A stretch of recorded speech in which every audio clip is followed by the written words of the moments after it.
Plus de démocratie participative, plus de pouvoir d'agir, un référendum d'initiative citoyenne, le RIC. Voilà ce que l'on voit, ce que l'on peut entendre dans les ronds-points, dans les actions du week-end des Gilets jaunes, dans l'ensemble du territoire qui sont dans leurs principales revendications. Certes, cette décision qui relève du national, d'une remise en cause de nos institutions,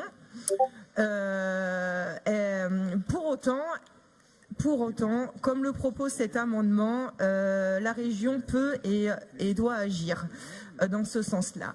Elle le peut, comme le propose cet amendement, lancer cet appel à projet de démarche participative citoyenne et de pouvoir d'agir. Oui, c'est possible, ce n'est pas un dispositif Théodule sorti de nulle part. De nouveaux leviers sont explorés aujourd'hui, notamment par les acteurs de l'éducation populaire ou des entrepreneurs sociaux, sur la base d'un constat simple. Plutôt que de calquer des solutions toutes faites, pensées par d'autres, donnons aux citoyens des territoires fragiles les moyens d'agir et de bâtir leurs propres solutions adaptées à leurs besoins en prenant appui sur leurs capacités d'action et d'innovation.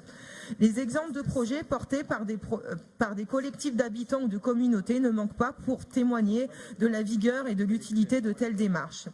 Une énergie insoupçonnable n'attend qu'à se déployer, qu'il s'agisse de citoyenneté, d'agriculture, d'emploi, d'énergie, d'éducation ou de bien d'autres sujets qui intéressent notre collectivité. Au regard de ses compétences, la région peut contribuer à mettre les personnes en mouvement et leur faire prendre conscience qu'elles peuvent impulser le changement. C'est une attente de nos concitoyens, mais c'est aussi une nécessité. Les phénomènes d'exclusion sociale fragilisent la résilience de nos territoires.